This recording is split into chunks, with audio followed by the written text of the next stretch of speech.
When we compare the universe, as it is now supposed to be, with the universe, as we had ordinarily preconceived it,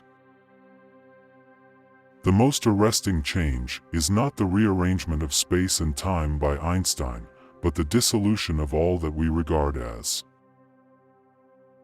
most solid into tiny specks, floating in void that gives an abrupt jar to those who think that things are more or less what they seem. The revelation by modern physics of the void within the atom is more disturbing than the revelation by astronomy of the immense void of interstellar space.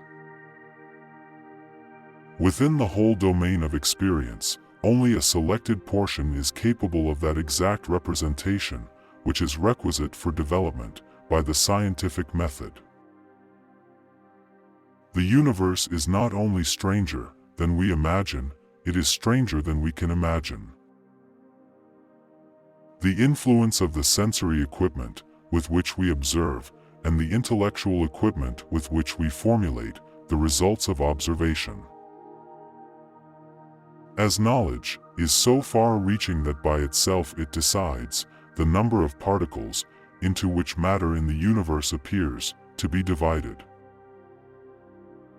I hope it will not shock experimental physicists too much if I say that we do not accept their observations unless they are confirmed by theory.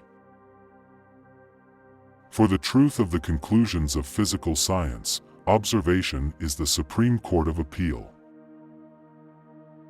Physics most strongly insists that its methods do not penetrate behind the symbolism.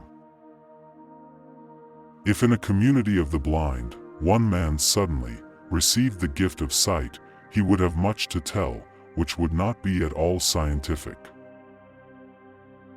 It is an astonishing feat of deciphering that we should have been able to infer an orderly scheme of natural knowledge from such indirect communication.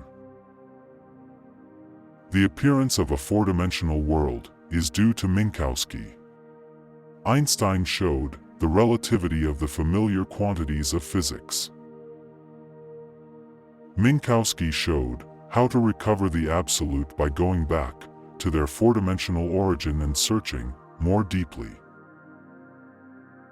The frank realization that physical science is concerned with a world of shadows is one of the most significant of recent advances.